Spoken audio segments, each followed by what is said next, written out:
من ضمن الأسرار والأنوار والتجليات والنفحات والهبات والعطاءات التي أودعها الله في عبادة الصلاة والسلام على خير الكائنات أن هذه عبادة قطعية القبول عند الله، يعني بمجرد أن تتعبد بها عليك أن تتأكد بنسبة تفوق 1,000,000% أن الله يتقبل هذه العبادة منك.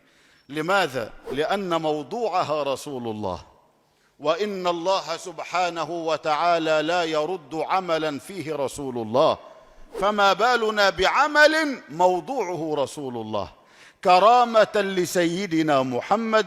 الله يتقبل منك هذه العبادة على أي حال.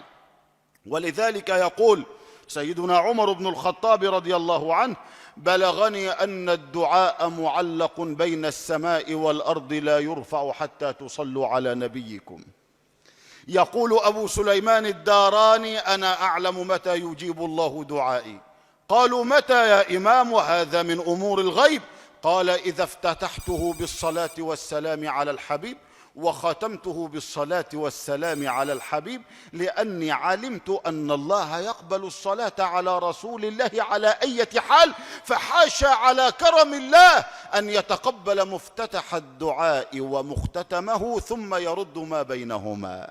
فإذا افتتحت الدعاء بالصلاة والسلام على خير البرايا وختمته بالصلاة والسلام على سيد الكائنات، تأكد تمام التأكد أن دعاءك مقبول لا محالة، لأنه قد وضع بين أمرين الله تعهد أنه لا يردهما أبدا، وهما الصلاة والسلام على حضرة النبي، اللهم صل عليه. ولذلك أيها الإخوة، هنا سر عجيب، أن الله سبحانه يأمرنا بالصلاة والسلام على سيدنا محمد وآله في كل العبادات.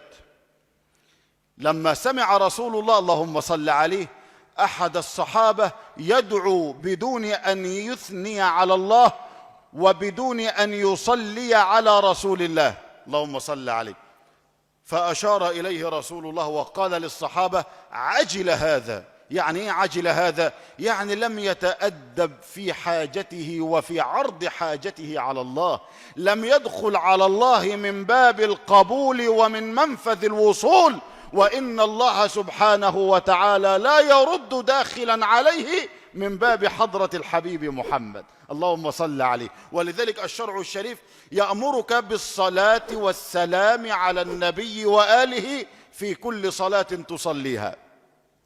الصلاة الإبراهيمية المحفوظة في آخر التشهد لابد وأن نصلي على رسول الله وآله في آخر كل صلاة نصليها، ولا بد أن نصلي على رسول الله وآله في صلاة الجنازة، كأن الشرع الشريف يريد أن يقول لك إن الميت الذي تصلي عليه صلاة الجنازة ربما لا تؤهله أعماله لرحمة الله، فإذا صليت على رسول الله وعلى آل بيته في حضرة الميت فإن الله سبحانه وتعالى يرحم هذا الميت ببركة الصلاة والسلام على حبيب الله وآل حبيب الله.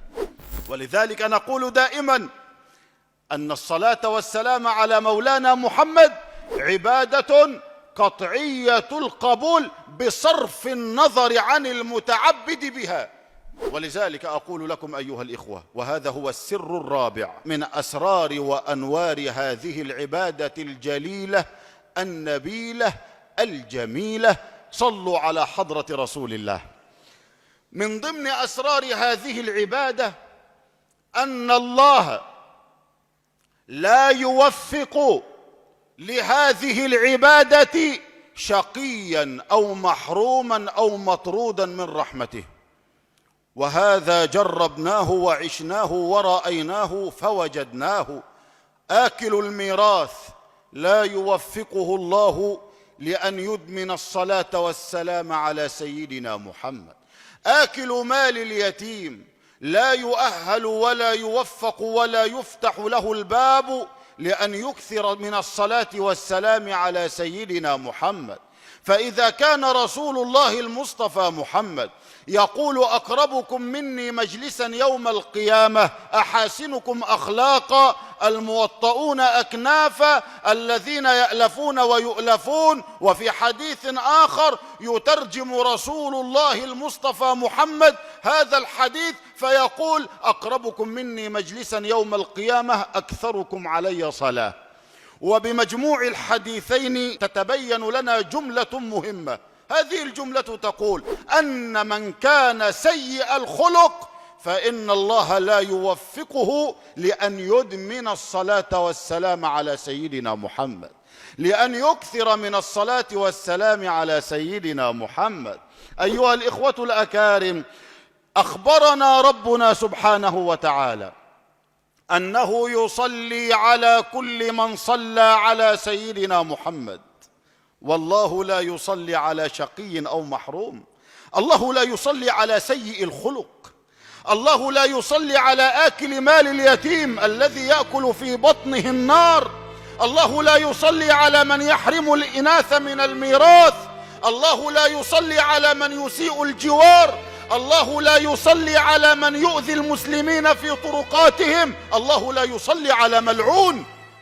ولذلك أقول لكم من وفق لإدمان الصلاة والسلام على الحبيب العدنان لا يضام ولا يهان أبدا، لا في الدنيا ولا يوم العرض على الديان، لأنك حينما تصلي على الحبيب العدنان الله يصلي عليك. فإذا صليت على سيدنا رسول الله مرة الله يصلي عليك 10، وإذا صليت على الحبيب 10 الله يصلي عليك 100 مرة، وإذا صليت على الحبيب 100 الله يصلي عليك 1000 مرة، وإذا صليت على الحبيب 1000 حرم الله جسدك على النار، يعني أعطاك الحصانة المطلقة من البوار والهلاك والضيق والقلق والخسران والبوار في الدنيا وفي الآخرة.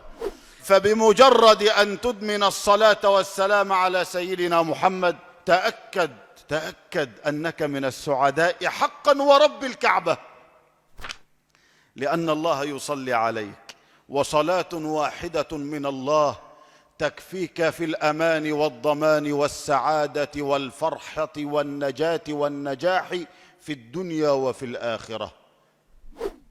ومن خصائص وأنوار وأسرار هذه العبادة الجليلة أيها الإخوة أن الله سبحانه وتعالى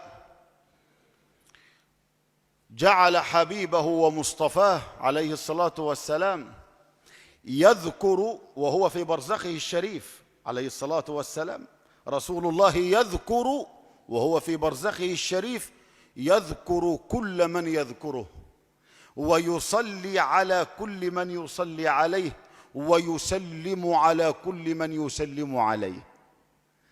تعرض أسماؤنا على رسول الله، يا رسول الله فلان ابن فلان يسلم عليك، فيرد رسول الله عليك السلام.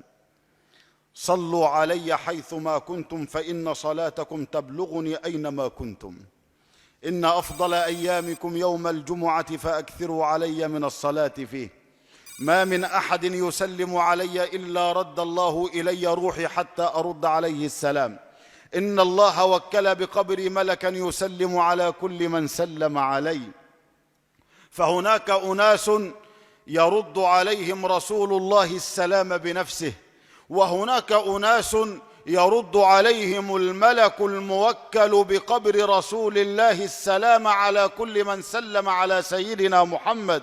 وللناس فيما يعشقون مذاهب ومراتب، فحينما تعرض حالتك على سيدنا محمد اللهم صل عليه بكثرة الصلاة عليه يتحدد موقعك من رسول الله يوم القيامة. فكلما أكثرت من الصلاة والسلام على خير الأنام كلما اقتربت منه منزلة في الدنيا وفي الآخرة. أما دريت أن الله سبحانه وتعالى أغلق الأبواب كلها يوم القيامة ولم يفتح منها إلا باب سيدنا محمد. وخير الناس يوم القيامة من كانوا مع رسول الله، ومن كانوا مع رسول الله فهم مراتب وهم درجات. هناك الصف الأول، وهناك الصف الثاني، وهناك الصف الثالث. والصفوف حول رسول الله يوم القيامة تتحدد بكثرة الصلاة والسلام على سيدنا محمد، فكلما أكثرت كلما اقتربت وفتح لك الباب وكنت في معية الحبيب. نعم، سندخل الجنة إن شاء الله، لكننا أي نعيم هذا بدون أن نكون مع سيدنا محمد؟ أي نعيم هذا دون أن نرى سيدنا محمد؟ ولذلك حينما ننشغل بالماديات كثيرا ما نسأل الله الجنة الجنة الجنة، وهذا شيء جميل، شيء نبيل، شيء حسن، لكن الشيء الأحسن والأفضل والأكمل أن تسأل الله أن يرزقك معية رسول الله. ولذلك في أواخر سورة التحريم: يوم لا يخزي الله النبي والذين آمنوا معه، فمن كان مع حبيب الله لا يضام. ومنا حينما نرد الحوض على سيدنا محمد اللهم صل عليه، منا من يسقيه الإمام علي بيده، ومنا من يسقيه عثمان، ومنا من يسقيه عمر، ومنا من يسقيه أبو بكر، ومنا من يسقيه الحبيب محمد بيده، ومنا من يجد الكأس قد رفع إليه دون أن يرى من يرفعه، فينادي: من الذي يسقيني؟ فينادى من قبل الجليل جل جلاله: وسقاهم ربهم شرابا طهورا، إن هذا كان لكم جزاء وكان سعيكم مشكورا. الأمان والضمان أن تكون في معية الحبيب. ولذلك لما تقابل رسول الله يوما مع سيدنا ثوبان خادم سيدنا النبي اللهم صل عليه، وجد في خديه خطين أسودين من كثرة الدموع، فقال له: ما بك يا ثوبان؟ أبك وجع أم ألم بك مرض؟ قال: كل ذلك لم يكن يا رسول الله. قال: ما الخطب يا ثوبان؟ قال: أكون وسط أهلي يا رسول الله فيشتد شوقي إليك فلا يسكن قلبي حتى أراك، فإذا ما تذكرت بعد الموت بعد منزلتي عن منزلتك في الآخرة اشتد لهيب شوقي إليك يا رسول الله فأبكي كما ترى. الشوق للحبيب. ولذلك الحب الحقيقي أن يفنى المحب في المحبوب فلا يحب إلا ما يحب ولا يبغض إلا ما يبغض، هذا هو الحب الحقيقي. فقال له رسول الله: ما بك يا ثوبان؟ فقص عليه ما يجري في خلجات قلبه. قبل أن يجيبه رسول الله كانت السماء تعلن حالة الطوارئ تلبية لمشاعر صادقة انبثقت من قلب محب تجاه سيدنا محمد، فنزل الأمين جبريل سفير الأنبياء وكبير أمناء وحي السماء يجوب الآفاق ويطوي بأجنحته السبع الطباق تلبية لأمر مباشر من العزيز الخلاق، نازلا على قلب أمين الأرض والسماء سيدنا محمد، قائلا له: يا رسول الله السلام جل جلاله يقرئك السلام ويقول لك: ومن يطع الله والرسول فأولئك مع الذين أنعم الله عليهم من النبيين والصديقين والشهداء والصالحين وحسن أولئك رفيقا، ذلك الفضل من الله وكفى بالله عليما. أدم الصلاة على الحبيب محمد فقبولها حتما بدون تردد، أعمالنا بين القبول ورفضها إلا الصلاة على الحبيب محمد. أنا ما مدحت محمدا بقصائدي ولكن مدحت قصائدي بمحمد.